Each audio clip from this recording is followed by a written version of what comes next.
Shri Swami Samarth. Hello, नमस्कार. श्री स्वामी समर्थ सगळ्यांना. तर तुमचं स्वागत आहे माझं चॅनेल नीता इजी शिलाईमध्ये. तर आज तुम्हाला मी 34 छातीचं कॉटन ब्लाऊजचं कटिंग दाखवणार आहे. तर इथे बघू शकता तुम्ही, ही 5 ब्लाऊज अस्तरची आहेत, एकच मापाची आहेत, एकाच क्लायंटची आहेत. तर ती 5ही ब्लाऊज मी एकमेकावर ठेवून कट करणार आहे. तर 5ही नाही तर 4 ब्लाऊज एकमेकावर ठेवून कट करणार आहे, कारण यातलं एक ब्लाऊज आहे ते बोटनेक आहे, तर त्याचं कटिंग वेगळं करायचं असतं. तर बघा, इथं मी अस्तर घेतलेले आहेत आणि सगळं चारही अस्तर एकमेकावरती अगदी व्यवस्थित ठेवून घडी टाकून घेतलेली आहे. आणि दुमडलेली साईड ही माझ्याकडच्या बाजूला आहे. 4 ब्लाऊजांचं एकदमच कटिंग करणार, त्यासाठी मी चारही अस्तर व्यवस्थित एकमेकावर ठेवून घेतलेले आहे. तर ब्लाऊजची उंची ही 13 इंच आहे. तर मार्जिनसाठी 1 इंच एक्स्ट्रा म्हणजे 14 इंच मी असा पॉईंट दिलेला आहे. तर एक जे ब्लाऊज आहे त्याचं बोटनेक करणार, त्यामुळे त्याचं वेगळं कटिंग करायचं आहे. तर शोल्डर बघा, इथे 5.25 इंच घेतलेला आहे. तर बघा, पाठीमागील गळा इथे 10 इंच आहे, म्हणजे डीप आहे. तर डीप गळा असेल तर कसं होतं, ब्लाऊज शोल्डरमधून खाली उतरतात, त्यामुळे शोल्डर आणि गळारुंदी किती घ्यायची हे आपल्याला लक्षात आलं पाहिजे. तर इथे बघा, शोल्डर मी 5.25 इंच घेतलेला आहे. तर गळारुंदी मी फक्त 2 इंच घेणार आहे. तर बघा, आपलं शोल्डरचं माप कसं ठरवायचं. जर तुमच्याकडे मापाला ब्लाऊज असेल तर जो शोल्डर असतो, बाही आणि आपल्या गळ्याचा गोट असतो, ते गळ्याच्या गोटपासून ते बाही जिथं जोडलेलं तिथपर्यंत जितकं अंतर आहे ते आपल्याला मोजून घ्यायचं आहे. त्यामध्ये अर्धा इंच मिसळायचं. म्हणजे समजा तुमचं जर 3 आला असेल आणि त्यामध्ये अर्धा इंच मिसळा तर ते 3.5 झालं. तर ते 3.5 आपल्याला इथं घ्यायचं आहे.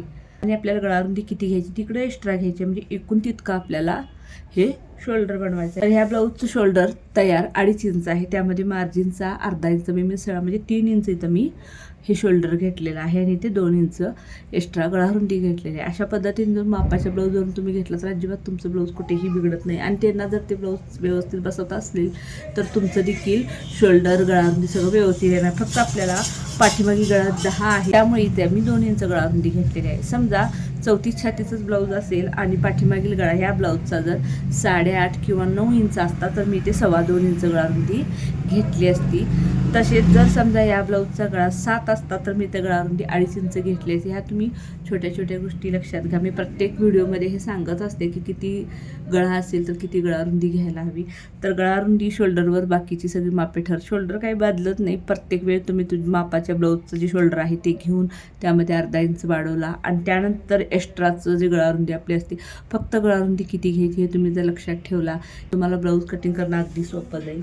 तर पाठीमागचा गळा 10 असल्यामुळे मी इथं मुंडा बघा, जितकं शोल्डर घेतलेलं आहे त्याच्यापेक्षा अर्धा इंच वाढवून म्हणजे 6 इंचावरती मी मुंडा घेणार आहे. आणि इथे देखील 5.25 इंच इतकंच आहे का ते पाहून घ्यायचं आणि ही मुंड्याची लाईन अशी आखून घ्यायची आहे. त्यानंतर ब्लाऊजची छाती बघा 34 इंच आहे. तर 34चा चौथा भाग 8.5 इंच होतो. तर 8.5 इंचावर एक पॉईंट दिला आणि त्यामध्ये मार्जिनसाठी 1.5 इंच एक्स्ट्रा घेतला आणि तिथे एक पॉईंट दिला आणि ही लाईन अशी आखून घेतली. आता आपल्याला घ्यायचं आहे कमरेचं माप. तर कंबर किती आहे बघा, तर कंबर आहे 30 इंच. तर 30चा चौथा भाग 7.5 इंच होतो. तर 30 इंच, 30चा चौथा भाग 7.5 इंच होतो. तर 7.5 इंचावर एक पॉईंट दिला.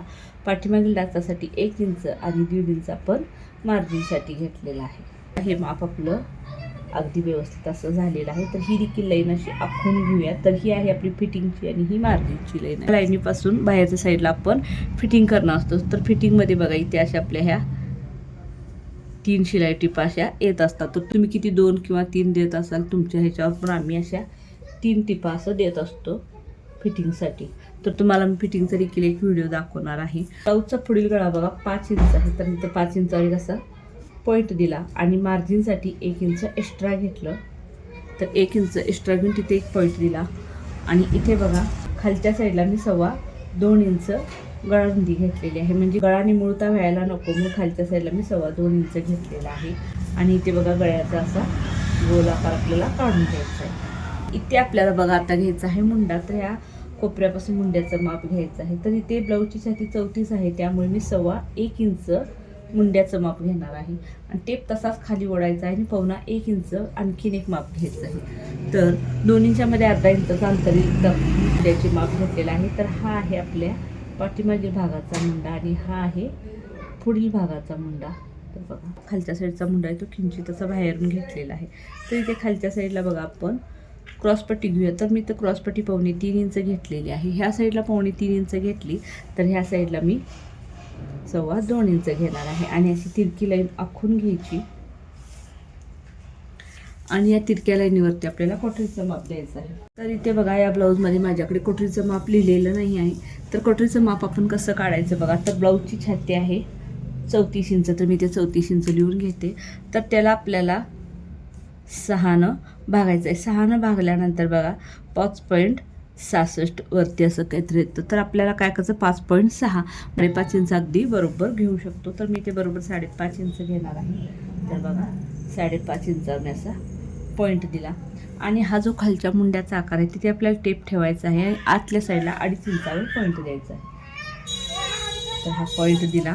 तर आता हा कोटरीचा पॉईंट, हा 2.5 इंचाचा पॉईंट आणि हा गळ्याचा 1 इंचाचा पॉईंट, हे तिन्ही पॉईंट मिळून आपल्याला कोटरीचा आकार काढायचा आहे. अगदी 1/2 इंच मी हा आकार खाली घेतल्यानंतर शक्यतो मी हा 1 इंचापर्यंतच आकार घेते, कारण गळे नेहमी 5.5 इंच असतात. पण या ब्लाऊजचा पुढील गळा 5 इंच आहे, त्यामुळे अगदी थोडंसं मी खाली घेतलेलं आहे. तर आता हे आपलं मार्किंग करून पूर्ण झालेलं आहे. तर बघा हे भोत्याने आपण कट करून घ्या. तर ही चारी ब्लाऊज मी एकदमच कटिंग करणार आहे.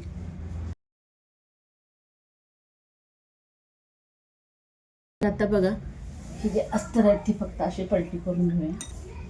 तर बघा हा जो भाग आहे जो आता आपण कट केलेला आहे, याचा हा जो साईड पीसचा भाग आहे तो इथं आपल्याला अगदी व्यवस्थित बसेल ह्या पद्धतीने ठेवायचा आहे. उघडून बघायचं आपल्याला कुठे कपडा कमी वगैरे आपला पडतो का. तर व्यवस्थित, कारण आपली 4 अस्तर आहेत त्यामुळे वर खाली कपडा होऊ शकतो, त्यामुळे व्यवस्थित बघूनच आपल्याला ठेवून घ्यायचं आहे. तर आता मी व्यवस्थित ठेवून घेतलं आहे. ह्याच्यावर त्याची कात्री ठेवून घेते.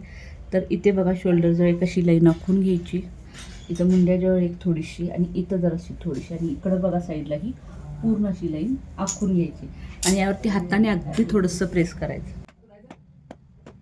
जसा आहे तसा हा साईड पीस आपला उठलेला आहे. तर मी आता कट करून घेते. अशा पद्धतीने खूप तुमचा वेळ कमी जातो आणि तुम्हाला खूप इकडं तिकडं ह्या साईडला त्या साईडला मार्किंग करत बसावं लागत नाही आणि पेपर कटिंगची सुद्धा गरज नाही. पेपर कटिंग काय होतं, जेव्हा आपण पेपर कटिंग करतो आणि गुंडळून असं ठेवतो त्यावेळी पुन्हा जेव्हा ते कटिंग करण्यासाठी उघडतो त्यावेळी आपल्या ब्लाऊजची उंची कमी जास्त होते आणि एकदा उंची कमी जास्त झाली की कोटरी साईड पीस यामध्ये सुद्धा उंचीमध्ये सगळे बदल होतात. समजा तुमचा शिलाईचा बिझनेस असेल, तुम्ही बाहेरचे कस्टमरचे ब्लाऊज वगैरे घेत असाल तर कसं होतं, तुम्ही प्रत्येकाचं तर पेपर कटिंग गुंडळून वगैरे ठेवला तर ते प्रत्येक वेळा शोधणं देखील खूप अवघड होतं आणि त्यात देखील वेळ जातो.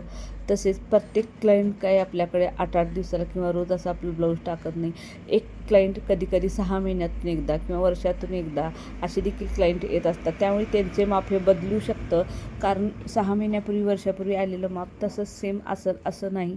त्यामुळे पेपर कटिंग ठेवणं हे इतकं मला बरोबर वाटत नाही. त्यामुळे मी डायरेक्ट असंच कुठलंही मापाचं ब्लाऊज येऊ दे, मापाच्या ब्लाऊजवरून पटपट मापे घ्यायची आणि अशा पद्धतीने ब्लाऊज कटिंग करते. त्यामुळे काय होतं, कुठेही ब्लाऊज अजिबात कमी जास्त लूज फिट असं काहीही होत नाही, परफेक्ट ब्लाऊज बसतं.